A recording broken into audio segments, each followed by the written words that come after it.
Parks and Rec has the same foundation of wanting to rehabilitate people into getting back into their passions. You're finding new passions, you're connecting people.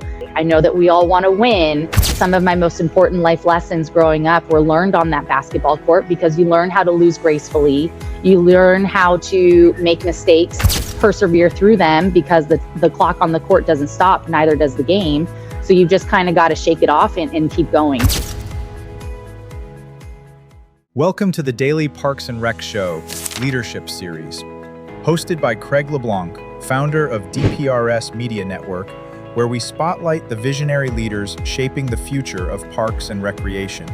In this episode, we're joined by Ashley Theel, director for the City of Huntington Beach, California, as she shares her leadership journey, the power of building stronger communities through parks, and why parks and recreation are essential to our nation's social infrastructure.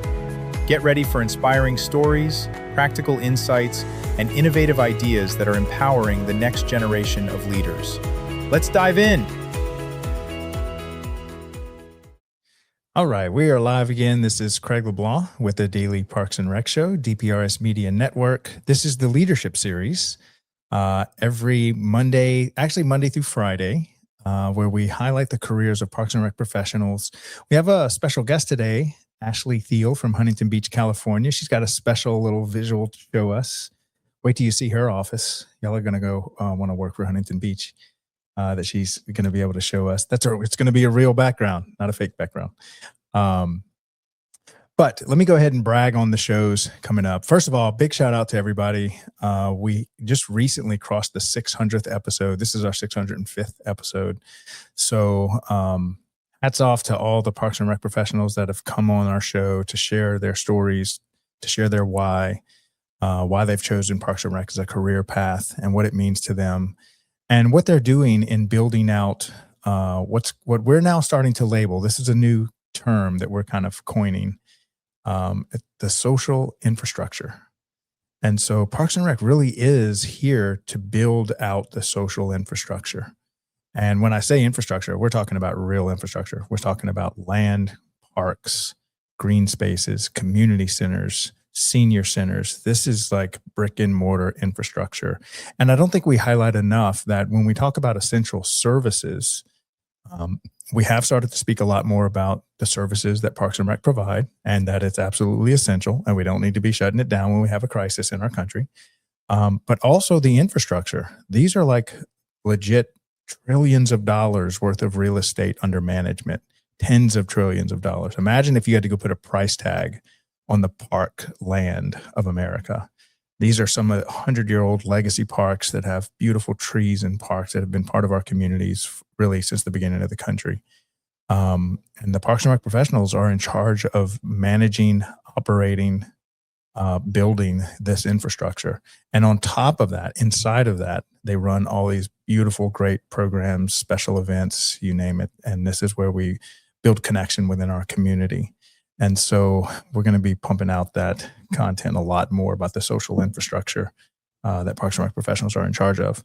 All right, so let me run through well, first of all, please go into your phone, go to the YouTube channel and subscribe to our YouTube channel, because we want to start airing live on YouTube. We can pick up an entire platform. We didn't do that good of a job promoting our YouTube channel. We did almost all of our work on Facebook and LinkedIn. But if you want to go find older episodes for the purpose of continuing education, like with the Aquatics Life Show, you can find the entire content library on YouTube. And we really would like to start airing on YouTube as just another pipeline of content coming out on another great platform like YouTube. You can also find us on Spotify. So if you're one of those audio listeners, listen to content while you're running or driving, and video maybe is not your preferred form of content, you can find us on Spotify. Everything's being uploaded to Spotify. Everything's now on YouTube, or has been on YouTube for a while. But we need your help to kind of get that subscriber count up above 1,000, and then we can go live with all of our content on YouTube. So let's go ahead and show the lineup as it is. Now this is kind of dated. We're actually going to create a new one because we're up to, I think, 17 shows. And I think this is like maybe 12 of them or 10 of them or something like that. And so we've got another great shows.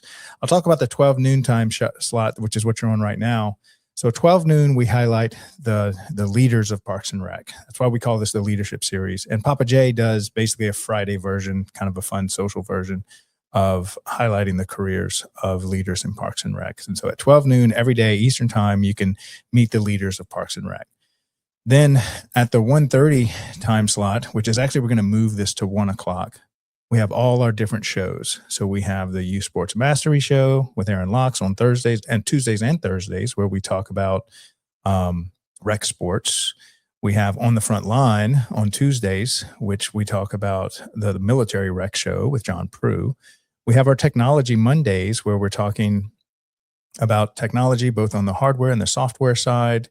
We produce Smart Parks Forward, which is our smart cities, Internet of Things infrastructure, and then we have like the software layer on top of. So there's like a software layer inside of Parks and Rec, where you're starting to do a lot of your onboarding, messaging, signing up your kids for any of the special events or any of the programs that they offer, all coming through software. And then on Wednesdays, we have the Rec Room, Arts and Park, where we talk about arts, like performing arts and visual arts with Beatrice. So that's kind of going to be all our different segments are going to be like at the 1 o'clock, the 3 o'clock, and the 5 o'clock. And then I will be launching a new show at 2 o'clock, where it's going to be like our vendor hall. It's our vendor community. We have a lot more vendors that are sponsoring our shows. And so at 2 p.m., we're going to highlight each day the vendor community.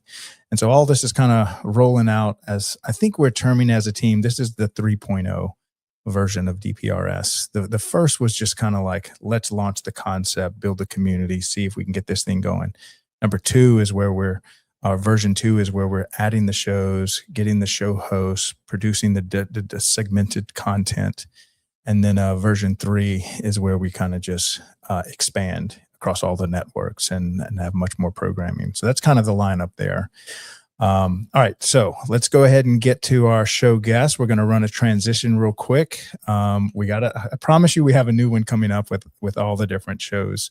Chris has been working on that one diligently.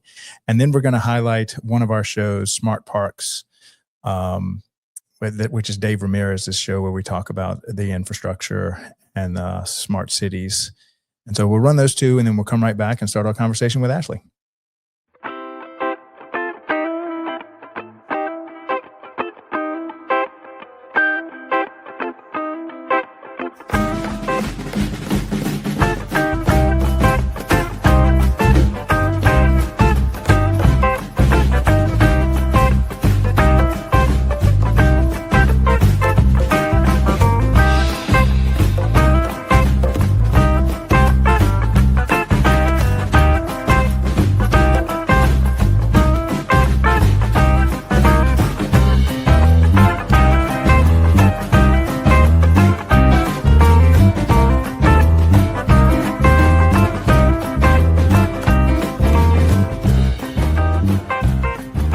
The future of Parks and Recreation isn't coming, it's already here. Across communities everywhere, technology is transforming how parks connect, engage, and serve the people who rely on them. From smart amenities and connected infrastructure to real-time data and innovative solutions, a new generation of parks is taking shape. Welcome to Smart Parks Forward, presented by DPRS Media Network and co-produced by Outdoor Link. Each episode brings you the leaders, innovators, and visionaries driving the future of parks and recreation.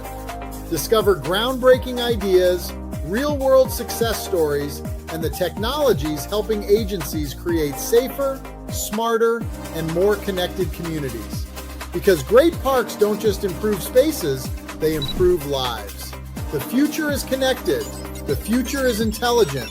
The future is now. This is Smart Parks Forward.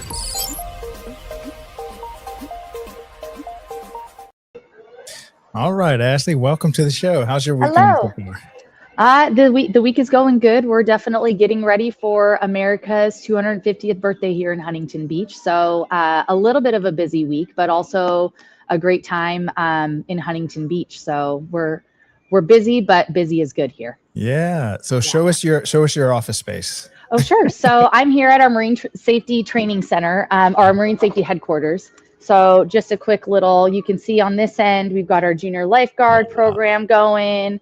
Huntington Beach here, we have 8 miles of coastline that we operate. So, and then over here, you can see our beautiful pier. So just, another day in the office here. I love it. Yeah. Were you a beach girl growing up? Did you always want a vacation at the beach? I always did. I lived about 40 minutes inland, so the beach wasn't something that was not available to me, but I was also a river kid. So my parents grew up taking us out to Arizona and Lake Mead and being on the river and water skiing and doing all of that as well. So, yeah. But the beach is definitely, it's my happy place for sure. Yeah. I love it. There's something about the ocean that just kind of, it's almost overwhelming to stand in front of. And you have this vast landscape of like infinite. You can just look at it. And so that's the Pacific Ocean you're looking at right there. Yes, that is the Pacific Ocean right behind me. Yeah. That's beautiful. Yep. Yeah. When we went to the CPRS, they pretty much had their convention on the beach. Yes. Did you go to that? I did. I was there. And that's basically just kind of this way is where a conference was this past year. So it's always nice to just travel down PCH to get to that venue. Oh man, that's an easy commute. Yeah. Yep. All right. So tell us a little bit about your background. Were you involved in Parks and Rec as a child, or how did you kind of first discover Parks and Rec? Yeah. So my first discovery of Parks and Rec, in fourth grade, I joined a Parks and Rec basketball team in the city of Corona, which is where I grew up. And so basketball kind of became my passion as a child. I started playing travel basketball in 7th and 8th grade. That led me into playing high school basketball. And during high school, my basketball coach was actually a recreation supervisor for the city of Corona. So my parents always told me, as long as you're playing a sport, you don't have to have a job. Well, high school ends at a certain point. And so they said, basketball is done, go get yourself a job. So in working with my basketball coach, I said, hey, can I work for Corona? He said, what do you know about basketball? Hired me on as a youth official. And that's kind of where my Parks and Rec career launched. I worked for the city of Signal Hill during college. My goal was to become a physical therapist.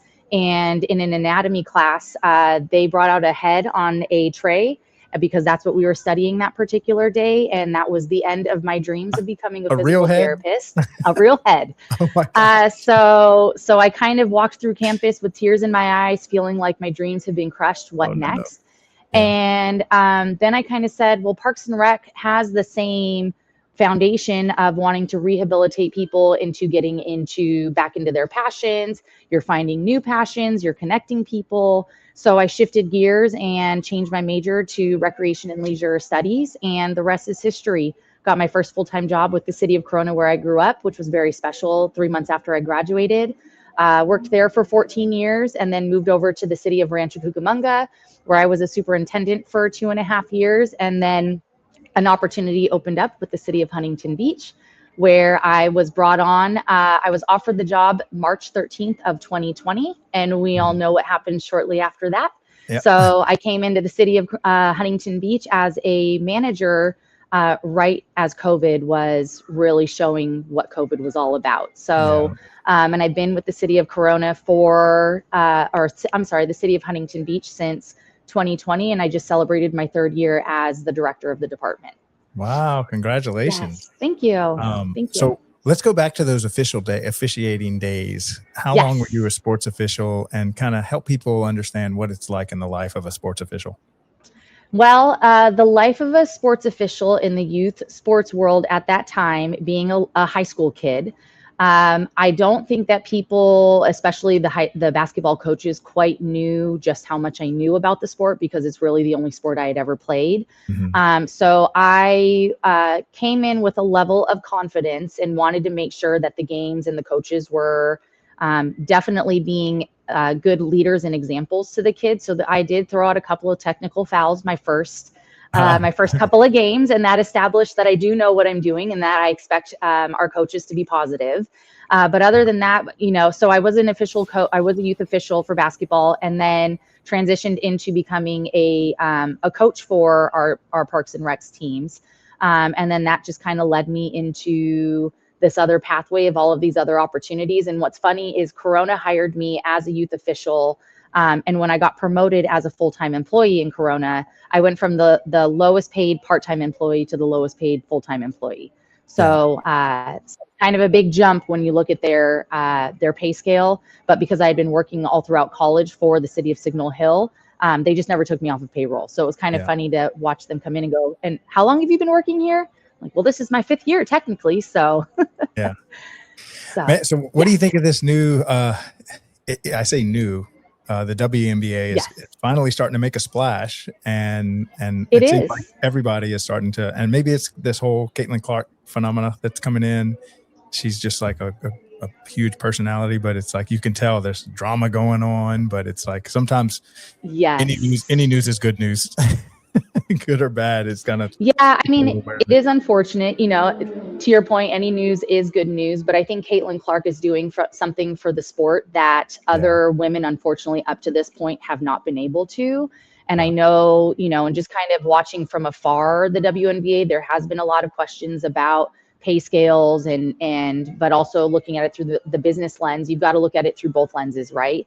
And so I think if Caitlin Clark is that bridge to be able to start blending the pay scale with the business lens, where the NBA is really kind of the supporting financial benefactor, it's starting to catch momentum. And I think keeping that momentum and understanding what is working with this scenario and why, and if the WNBA can continue to foster that, then I think, you know, the WNBA will continue to grow as it should have been over the last, I don't know, however long the WNBA has been around. For as long as I've been playing sports, and I don't want to admit how old I am, but like 30 years. So, you know.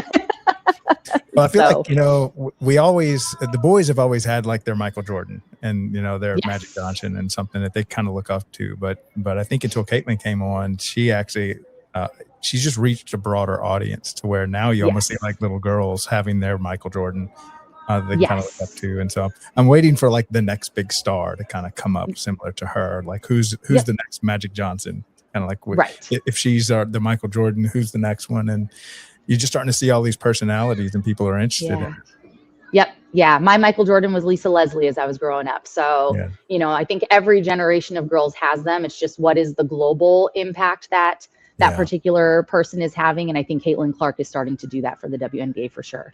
Yeah, fantastic. And so what advice would you give to parents how they should treat the referees? You know, what's it like being a referee out there? You know, I would say obviously everybody's out there just trying to do their best. We're all humans, and we will see things and we won't see things. And it also depends on the different angle. Both things can be true.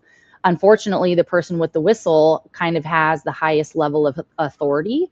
And so just be patient with the officials. There could be young ones and it's their first game, but it's halfway through the season.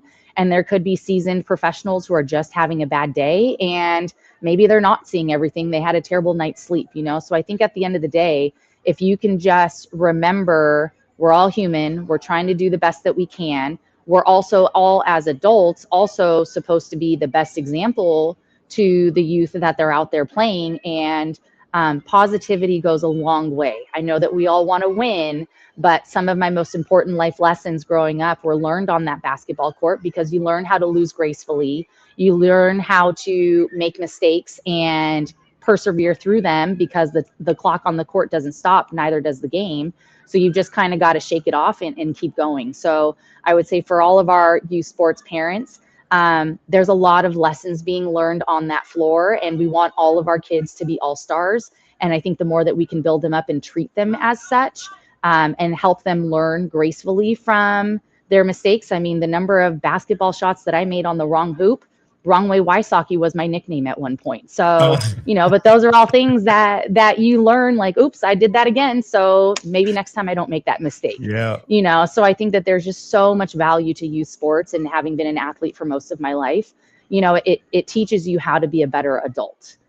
For sure. You know, I had a guest. He's actually a friend of mine. His name is Richard in Louisiana, and he was the president for 3 times of the LRPA, the Louisiana Parks and Rec Association. And he goes back to this one experience. He had this young referee, and he just made a bad call. and he just chewed him out. It was early in his career, and the dad of that referee came back and said he doesn't want to referee anymore. He said it was the worst experience he ever had. And it stuck with Richard. He went to that guy, apologized. He said, please just give me another chance. And now he's one of the biggest advocates for young referees coming in. And he's learned a lot from that one little failure he had many years ago. And so how would you, if you, the Parks and Rec directors and that are looking for sports officials, because it's really hard to find these people that want to volunteer to be like the punching bag of the event. How can you maybe say, how should we be treating our new little officials? I think I would say putting them into maybe where the kids are just chasing the ball like it's a fly. There's no rhyme or reason to what they're doing. It's super cute. I think that's kind of a training ground for some of our officials where they learn discernment. How far do I let the game continue to evolve versus hold everybody accountable to the rules? Because a referee does have a big impact in the climate and the temperature of the game. And I think as the littles are running around and they're traveling and they're doing all of the things that are so cute to everybody, it's a great way to ease a new official who's very, very green into that world. And then progressing them through the various ages, and helping them build their confidence. To take a brand new official and throw them into maybe the battleground of a high school aged game, I don't know that I would do that unless it's somebody who has played the sport and is super confident. But I think that there is a way to generate and grow confidence in an individual by giving them those positive experiences first, and then having somebody maybe who's a little more experienced on the sideline, and at half times you can coach them through, hey, I would have maybe looked for this a little bit, or your calls are getting a little loose as it is to calling 3 seconds in the key or whatever it is, and maybe give them some coaching that are easy, tangible tools that then they can implement during the second half of the game. Yeah. God, so I think that there's always training. Yeah. That has to be such a tough line to balance, because on one side, you're like, you want to just let them play, let them play the game, and on the other side, you're like calling everything, and you're right at there making those decisions real time, live and stuff. How do you kind of strike a balance between letting them play and then making sure they stay within the boundaries? I would say it all depends on the temperature of the players. If it is a truly good competitive game and tempers are at bay, you definitely let them play. But I also think as a youth official, you have a responsibility to make sure that the game is safe. And so what is the temperature of the crowd? Because the crowd has the ability to shift the energy in that basketball gym or whatever sport instantly.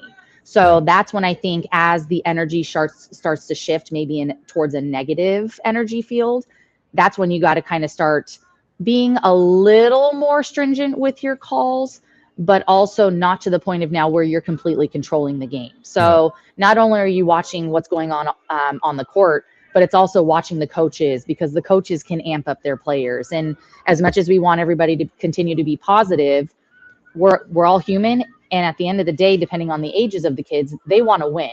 So does it become we're going to win at all costs? Does it become something where it's demoralizing? And I think that's where the referee has to use their discernment to say, how much of this do I need to control, and or during timeouts or whatever, maybe talk to some key people in the stands or the coaches to say, hey, we all have a responsibility to make sure that this is a great experience. We all want to win, but there's a way to win and still be respectful. Yeah. Yeah, because a referee can literally give the losing team a little more time to recover. They can sometimes swing the game, and so you've often heard say, well, the refs won that game for them. And so at the same time, you don't want to give an unfair advantage, give a team a break when they need one, and the other team could take advantage of them being exhausted. And so it's like, man, you're right in the mix of it. It's a tight spot to be in. Yep. And, and I think every good referee has their bad day. And so as a referee, I think you go back and also reflect on what could I have done differently or better.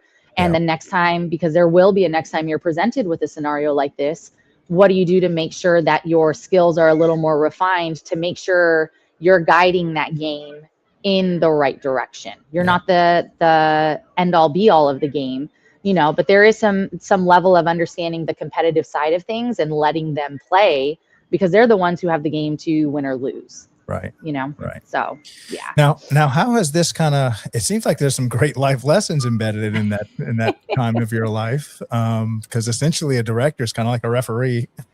Yes. Yeah. How has that kind of benefited you now in your days of being a director and a leader in Parks and Rec?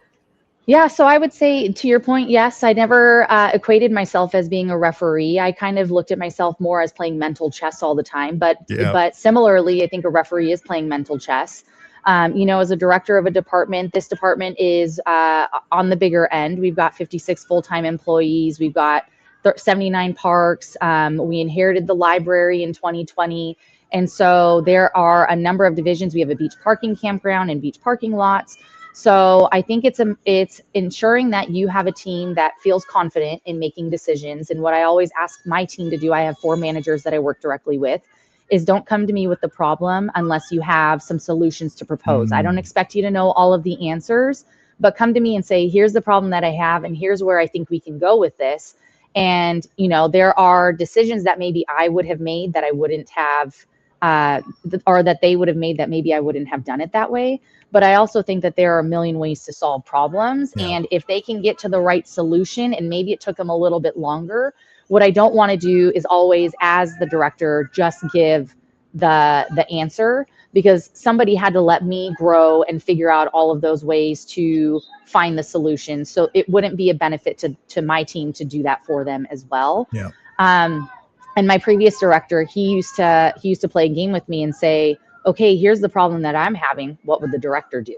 And so he's kind of role playing back to me, because I think in my career, what I've always aspired to do is try to be thinking at the next level up compared to where I'm at right now, because then I'm starting to kind of put together different pieces of the puzzle in a way that now an assistant city manager would have to think through versus the director level.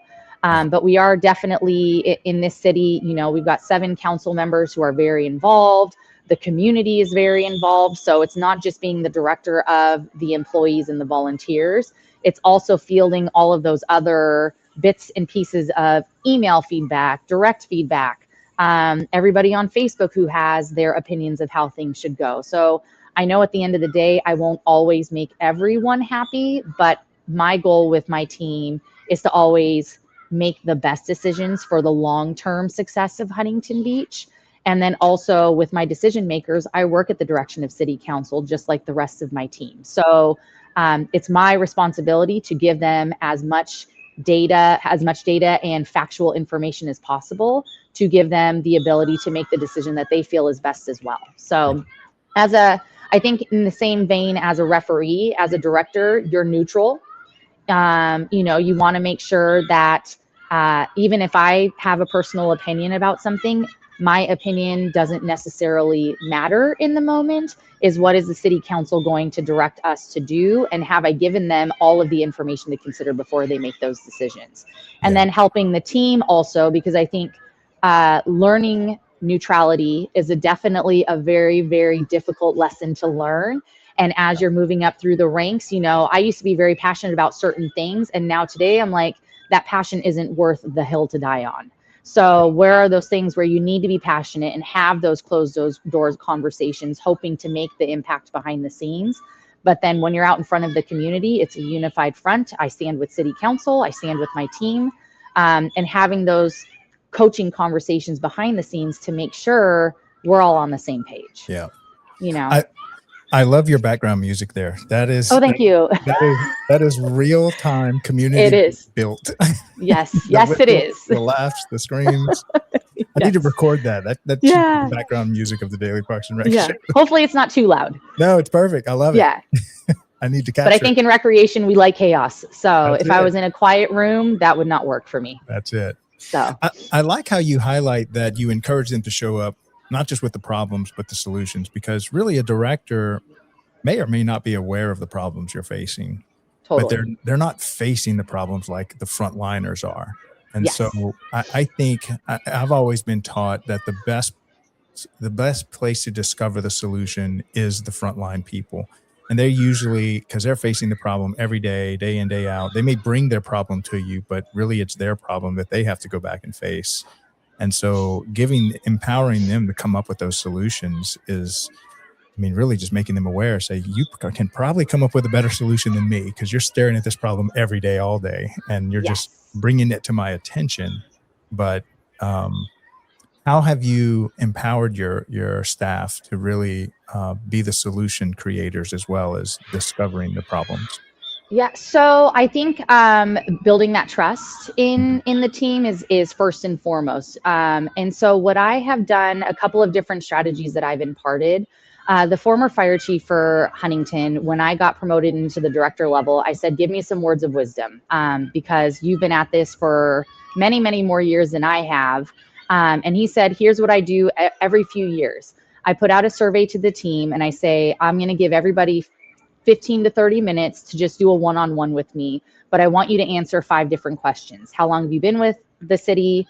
What do we do well? What do we not do well? What are some new ideas that you have? And what are your personal goals?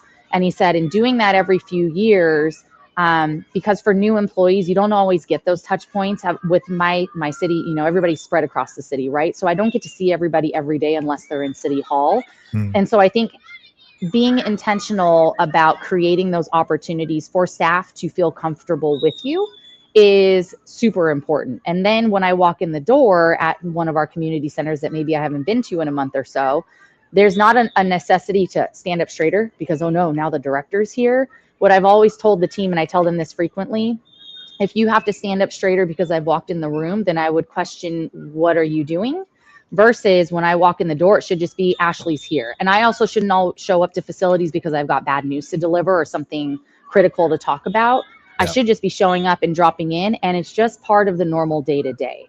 So I think having those one-on-one opportunities for the team where they schedule with me where they'd like to meet. Do you want to go for a walk? Do you want to grab coffee? Do you just want to come to my office? I think that starts to build the trust. And then something that we have initiated this year is in every other month, we do something called Bites at the Sites. And so this is where myself and my manager team go to one of our offsite locations, and it's really just kind of a drop-in experience. I bring some donuts. They can talk to me about personal stuff. They can talk to us about what's going on in other divisions, because with a city as large as ours, you kind of get caught in what you do day to day. But there's so much opportunity. The lateral and what one division is doing affects the other. So this just kind of furthers that conversation and creates some organic conversations with staff who don't get to interface with myself and or our managers every day. And then the other months, I have office hours. And so I'll go down to a site, I'll bring my computer, and it'll just be, I'm there for an hour, maybe 2 hours, depending on how many folks are coming in. And they can just come in and ask questions one-on-one as a group.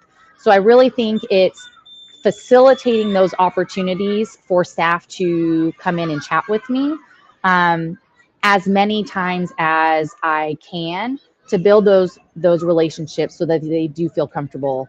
And then one other thing that I also have been doing for maybe the last couple of years is our council meetings. Nobody ever taught me about council, right? It was something where if you had an item, you went. But other than that, to be exposed to what's going on for a full council meeting wasn't always something that had been asked of me to do. So what I do now is within 2 days of the council meeting happen, I'll do a debrief with the entire department on Teams, and they can all hop in and I'll walk through what happened on the agenda to just kind of give them the Cliff Notes version of what's going on, not only within our department, but then across the city. Yeah. Okay, so we're going to take a little halftime break to thank our show sponsors. But when we come back, I wanted, usually we spend the first half of our show understanding who Ashley is. And so when we come back, I'd like you to tell us your why you have chosen Parks and Recreation as a career path and what it means to you. And then also we're going to talk about special events and the library that she has. And then women in leisure is another thing I'd like to cover, hopefully if we have time at the end. Cool. But our two show sponsors for today is Outdoor Link. They're helping cities become smart cities. And so if you are, just like we have smart homes where we can turn everything off and on through our cell phone, imagine if your entire city's infrastructure was that well connected. You could control your splash pads, your bathroom door locks, or your security lights, your baseball field lights, all through an app. And they build this whole thing top to bottom. And then also the National Academy of Athletics, a great California company, is helping Parks and Rec departments run programs turnkey that they just don't have the bandwidth or the expertise or coaching staff to run. So if your community wants a pickleball league or a flag football league and you're not really set up for it, they will run it, and it's community based. It's all inclusive, rec sports, not some super highly competitive league that, leaves out big chunks of our population. So two great sponsors and companies that work with us to build a media company. So Carla, why don't you go ahead and play those two ad spots, and we'll come right back and finish up our conversation with Ashley. In today's parks and recreation industry, communication, safety, and efficiency go hand in hand. That's where Outdoor Link comes in, delivering smart technology that empowers city departments and community planners to do more, smarter. Outdoor Link's platform connects and automates everything that keeps your parks running smoothly, from lighting and locks to signage, water features, Wi-Fi, and digital advertising. Control and schedule park lights for safety and energy savings. Remotely manage facility access. Coordinate fountains and splash pads. Provide public connectivity.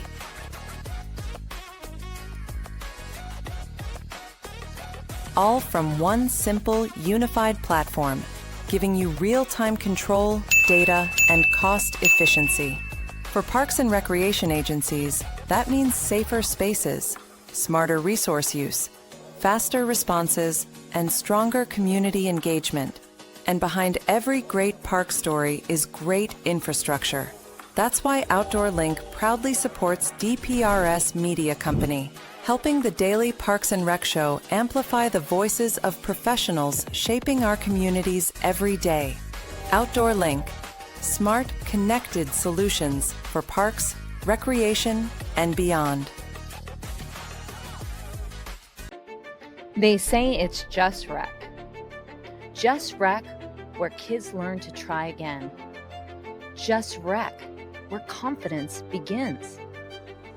Where teamwork, effort, and fun matter more than trophies. It's not about perfection. It's about participation. It's not just rec. It's where kids learn to love the game and themselves. It's just rec until they learn teamwork for life. It's just rec, but it's everything to them.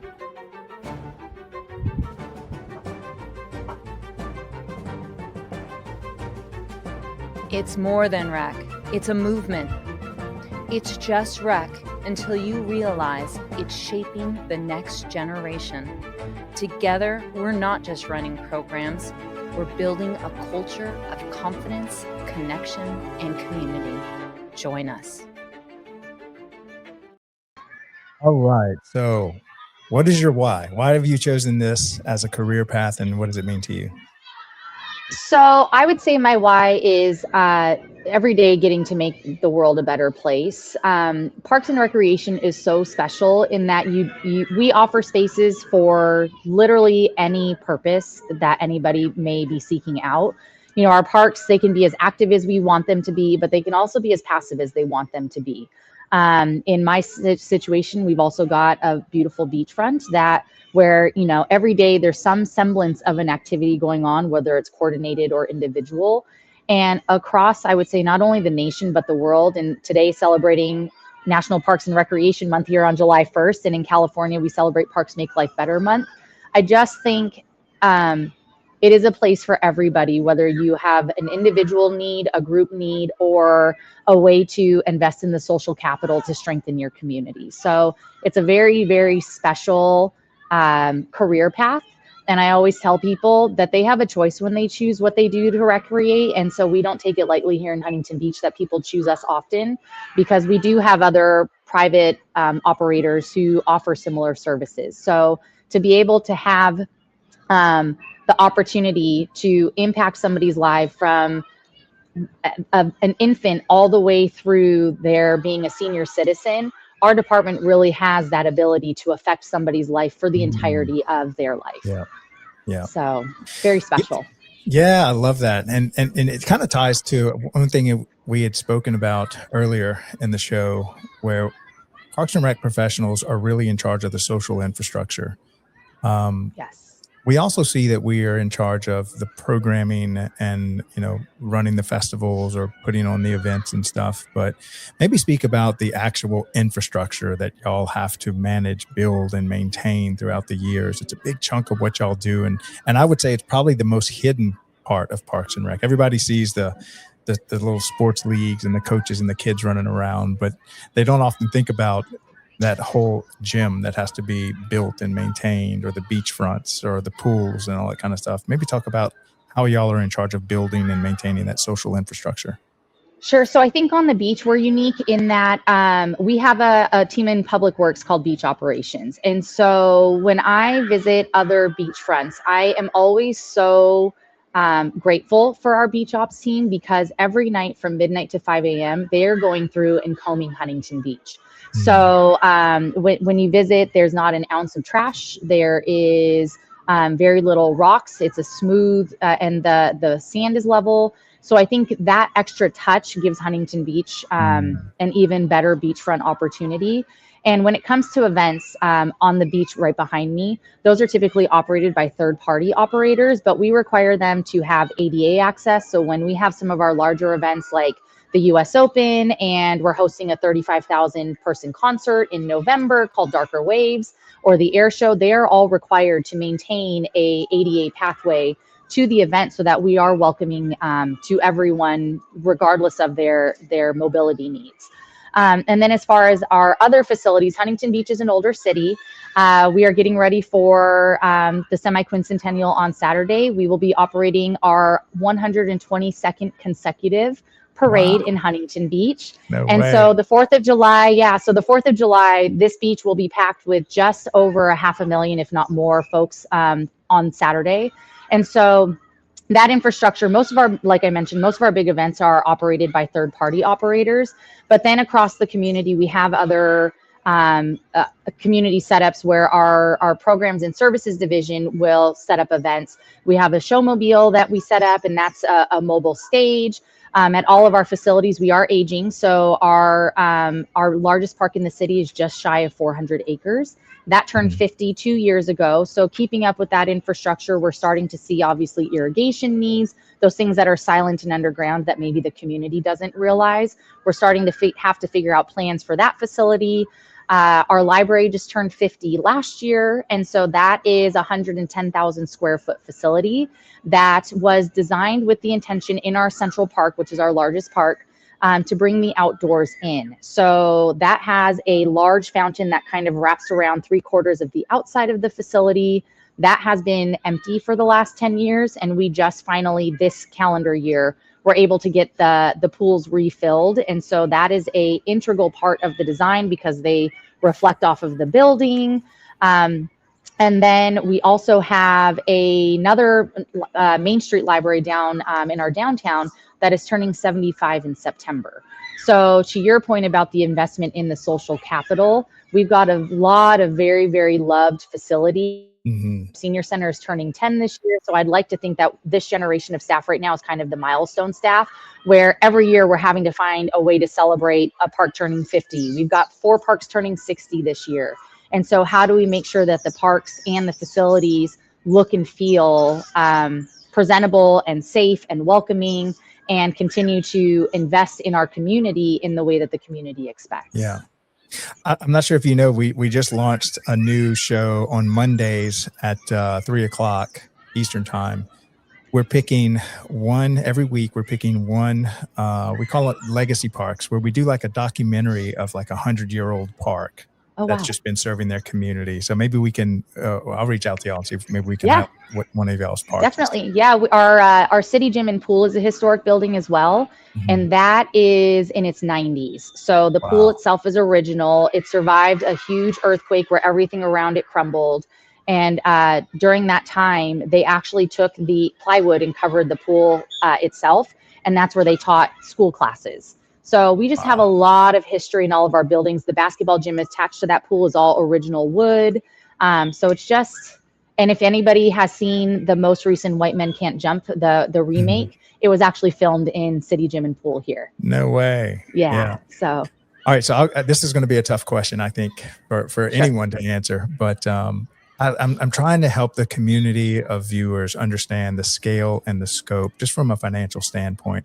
Imagine if some super wealthy guy said, I want to buy your entire Parks and Rec department.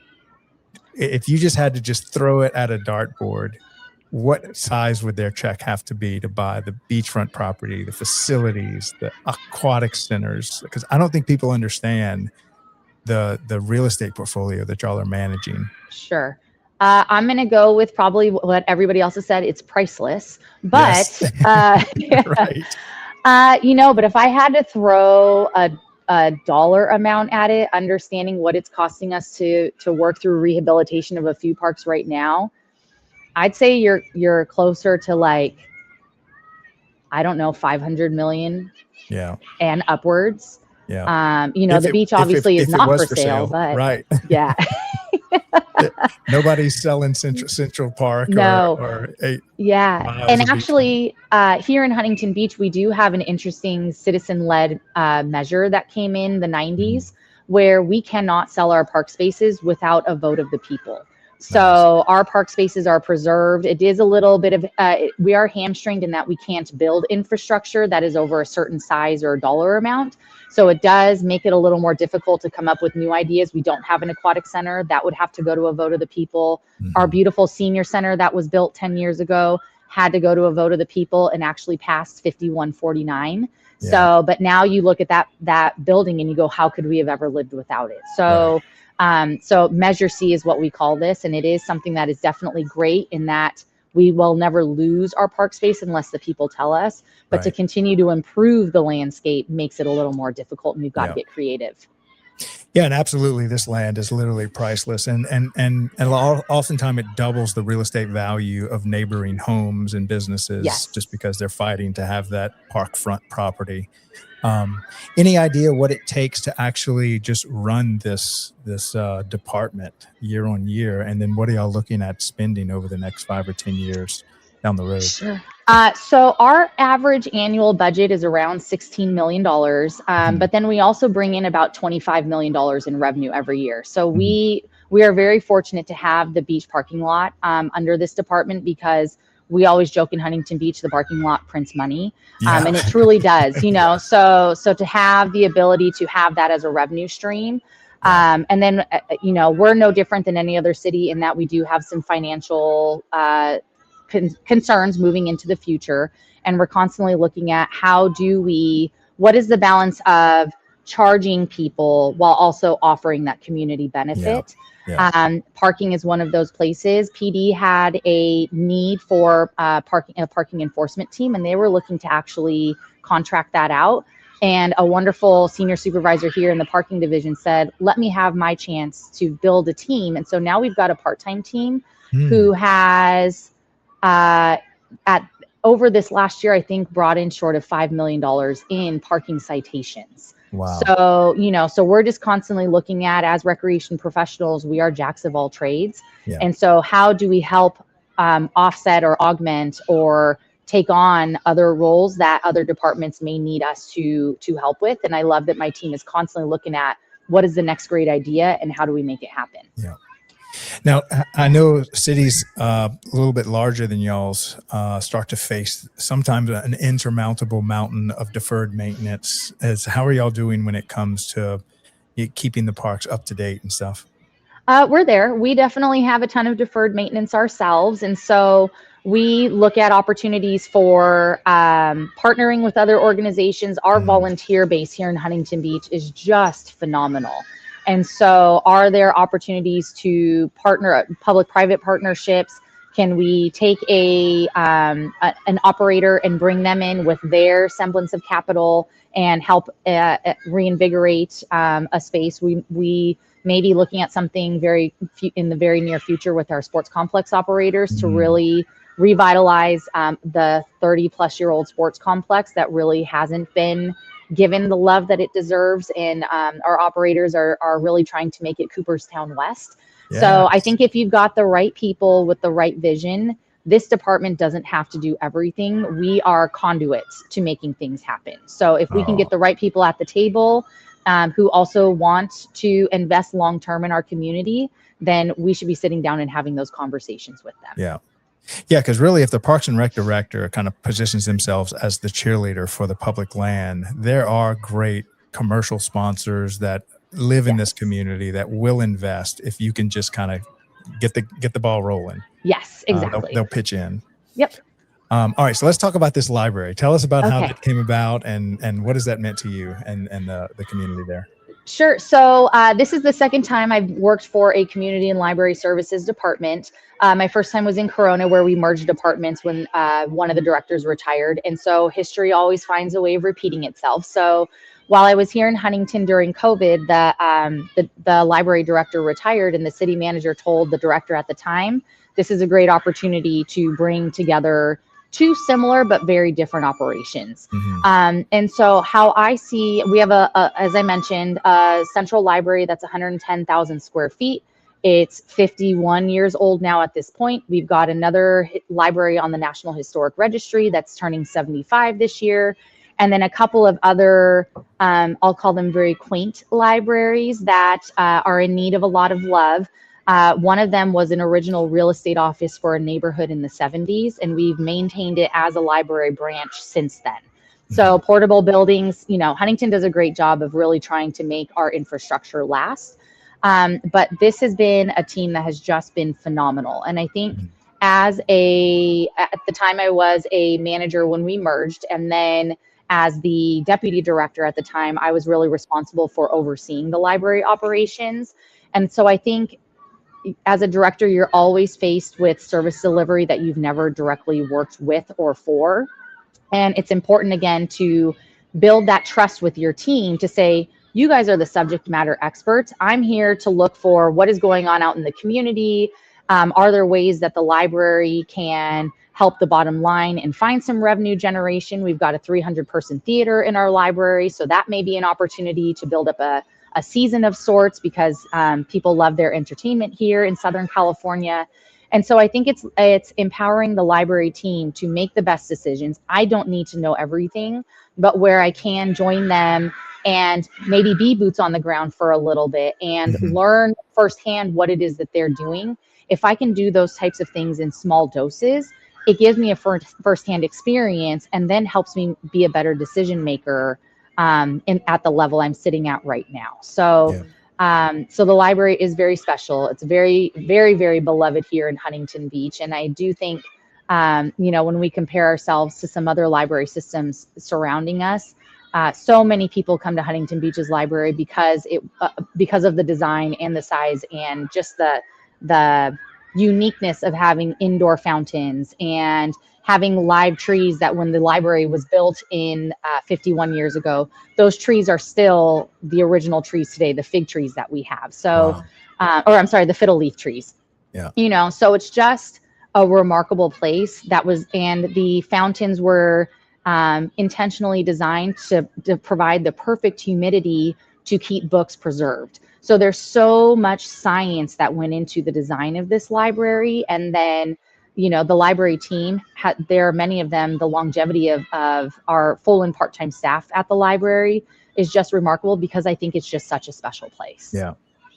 Now, I think libraries across America kind of, for a while there, maybe even still very present here today, there was this fear that we were going to be the next phone book, that there was just, now that you can have all the access to the world's knowledge on your phone and on your computers, why do we need libraries? And so how has your library system kind of embraced the new technology and, reinvented themselves to be really relevant more than ever?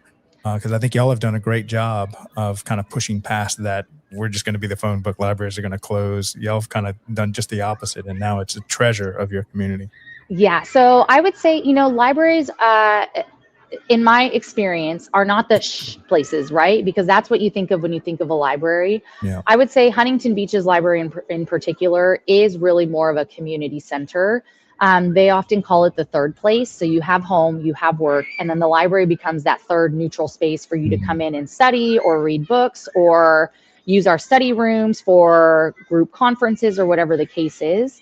And then I think our library has also done a wonderful job of making it an active space. Our story times have a few hundred participants per story time each day. And so the library, there's no way to keep children quiet, that, as you can tell behind me on the beach right now. Yep. So I think it's fostering that environment of, this is going to be a lively place. There will be children who are laughing and screaming and having a wonderful time, but then also intentionally designing quiet spaces for those folks who maybe want a different experience. Yeah. The library also a few years ago through a grant brought in something called a maker space. And so in there, we've got a CNC machine, we've got laser engravers, we've got 3D printers, and one part-time employee with a cadre of volunteers works to basically solicit all of the donations for this maker space. And people can come in as long as they have a library card. They're able to use all of the machines in there, and the work that they produce is pretty amazing. I've seen some cutting boards come out with grandma's favorite recipe in her handwriting, and so they're making gifts. And so I think the library, it also has a coffee shop in there. So I think it's not just a place for books. This team is also looking for, how do we bring the community in and give them an experience? Because that's what this library is all about. Yeah. Yes, the books are a focal point, but the community side of it, I think, is almost the bigger focal point. Yeah. And I really like how you highlighted this third space. I know the whole coffee industry presents themselves as like the third space. You've got homework, and you've never gone to a quiet coffee house. At least I haven't. It's chaos. But imagine 100,000 square foot coffee house that's almost like a museum piece, that's got the books, that's got all the activity, and it's a place for the community to call home. I don't see a coffee house competing with a library that embraces that we are the third space. Yes. Yeah, I would totally agree. I mean, the amount of people who have been coming to Huntington's library their entire life, you feel that tradition and that history when you walk into that space. And I'm in a few travel groups online, and when I see people saying, what should I do in Huntington? Obviously, the beach is one of the biggest focal points, but then I always encourage them, because I lived in Huntington for a few years and never knew about Central Park because it's in a central area of the city. You just focus on the sand and the ocean behind me because that's so unique. But then you walk into Huntington's library and you go, oh my gosh, why did I not know about this my entire life? Yeah, So, truly is a hidden gem there. Yes. I can see us. You may have helped give birth to one of our next great shows. We probably need to do a show just on the libraries of America, because so many of our libraries are in the Parks and Rec department. Yes. And they kind of inherit those. And Parks and Rec does a great job running pretty much everything you throw at them. Yes. Yeah. And I would also say there's this beautiful Venn diagram. I think there's a reason why recreation has an education path and why the libraries have an education path. But we're all serving the same community, and somewhere in the middle is this crossover of where we can all support each other while still honoring what each other does best. Yeah. Well, we didn't have enough time to cover some of the other topics. We may have to do a 2.0, because I wanted to share, give you some time to answer the question. We have a tradition at the end of our show. One of our previous guests left you a question. And so this question comes from Brian Hagler from Cabarrus County, North Carolina. He was my show guest 2 days ago. Okay. He says, over your career, is there one thing or event that anchors you to your why, or gives you joy?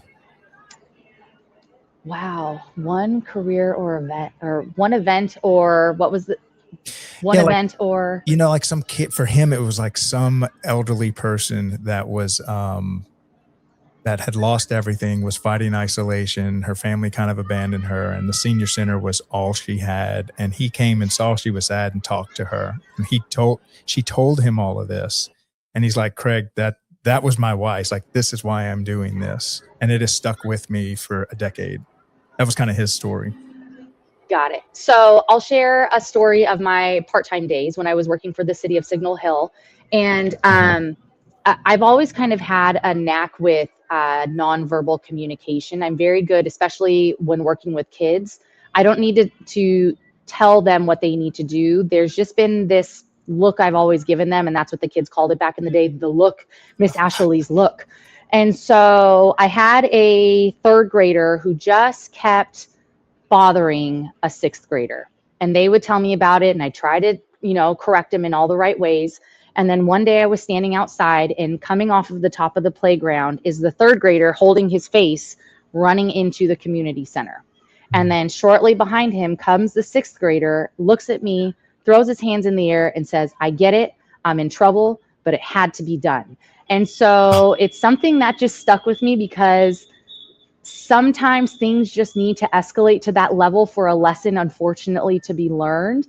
But I also think the accountability that the sixth grader had for their actions, they knew they were going to be in trouble. They did everything they could leading up to that to say, "Hey, this kid's bothering me," over a series of days. But I just think for me, it was that moment of, I did everything I could. Unfortunately, sometimes the animal kingdoms also got to do what it's going to do in the children's world. But I think it was, me knowing that I did what I could, and I did my best, and I imparted values upon that person. And at a certain point, we all have our tipping points. And I think as a kid, your tipping points come out in different ways. But as an adult, how do I continue to be the thermostat and not the thermometer, and try to encourage everybody around me to kind of do the same thing? And, his thermostat went off the radar and he became the thermometer. But it is something that has always lived with me, that, this is a industry where I am imparting values and lessons on so many people, and how we approach them when they make their mistake is a very big deal. And he, when Mom showed up, he shared the bad news, and she just kind of looked at me and said, "Okay, thank you so much." So, so I think that is one of my, my very early part-time stories that will always live with me. That seems to go all the way back to your officiating days. Yes, it does. It all connects. It all connects. History repeats itself. Yes, it does. Okay. So what question would you like to leave for my next guest?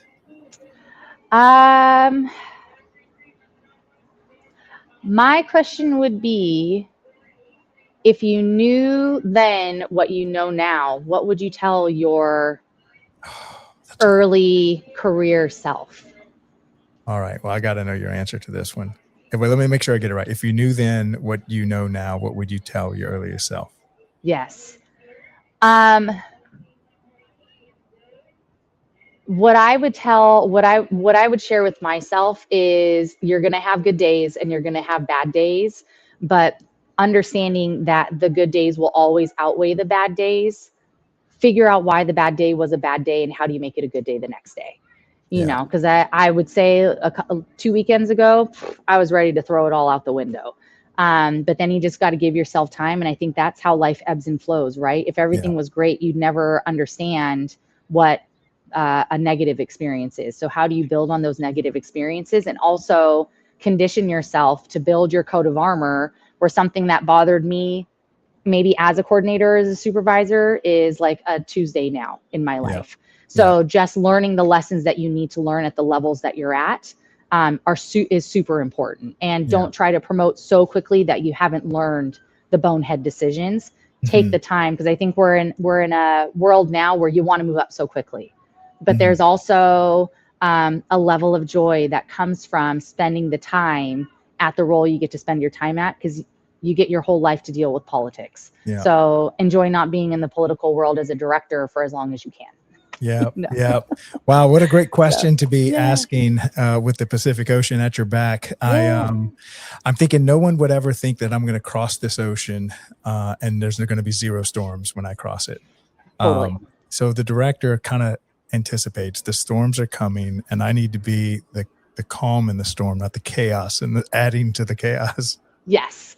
Yeah. And I would also say, behind the scenes, there's also a level of being authentic and letting that side of yourself show with all the right people, because we all have our bad days, right? And so there's a time and a place to share those feelings, and making sure that you have your people to do that with. Yeah. Fantastic. Well, Ashley, thank you so much for coming on the show today. I do have an up next. So up next, stay tuned. At 1:30 p.m., Safe Spaces and Green Spaces, hosted by Thomas White, is coming on today.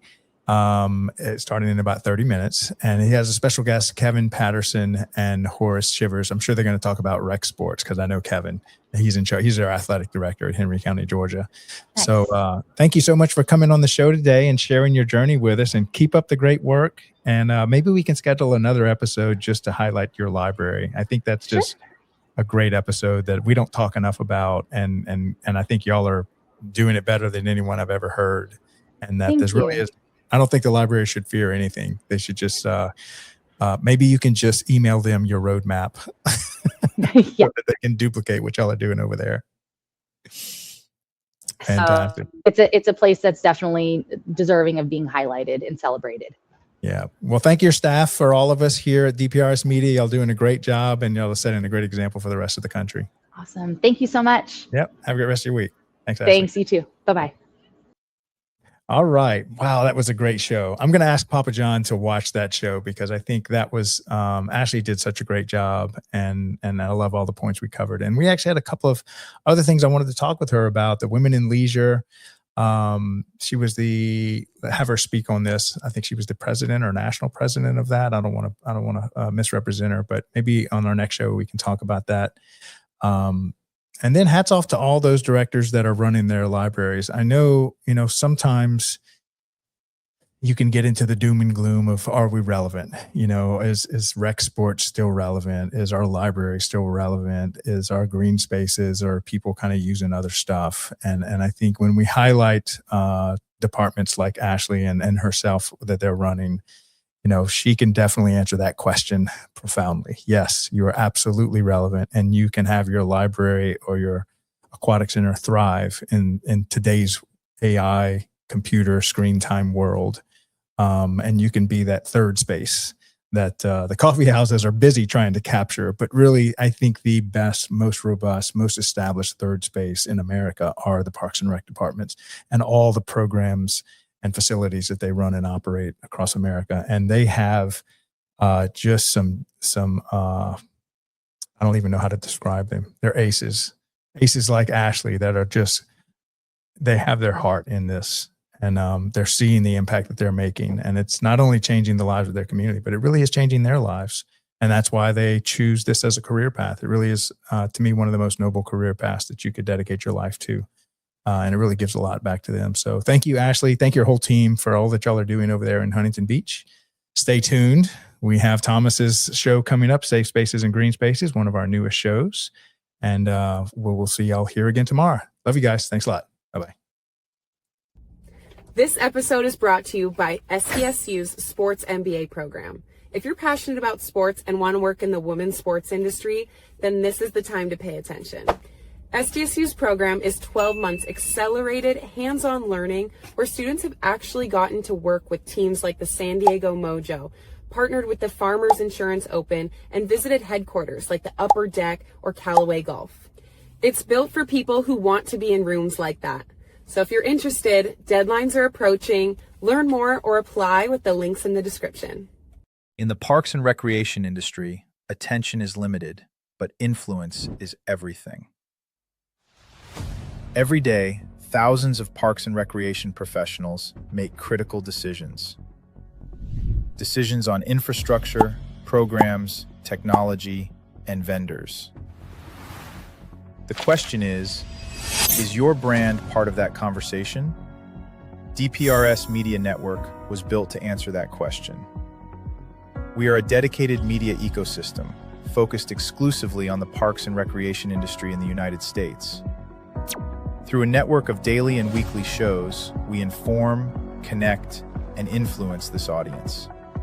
Our distribution spans multiple platforms: LinkedIn, Facebook, YouTube, X, Instagram, plus email campaigns, newsletters, podcasts, and live event coverage. This is not a single-channel strategy. It is a multi-platform media engine.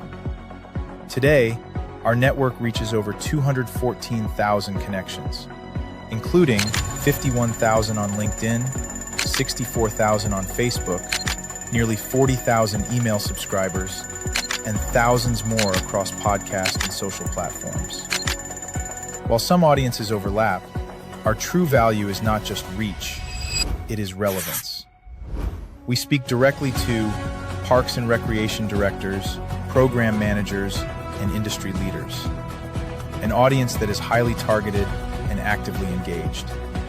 Through DPRS Media Network, your brand integrates seamlessly into this ecosystem. Through sponsored show segments, targeted advertisement placements, podcast features, and host-read promotions, even custom-branded content. Not as interruptions, but as part of the conversation. And we don't just operate online.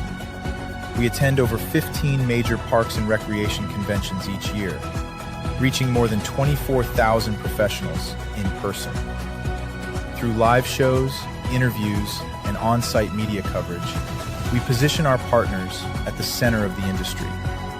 Every piece of content we produce is amplified across our entire network. Multiple shows, multiple hosts, multiple platforms. Your message doesn't appear once, it multiplies. This is more than advertising. It is strategic positioning within a trusted media network built specifically for the parks and recreation industry. If your goal is to reach decision makers, build credibility, and stay top of mind, then it's time to partner with DPRS Media Network. Apply for partnership or sponsorship today. Let's position your brand where the industry is already paying attention.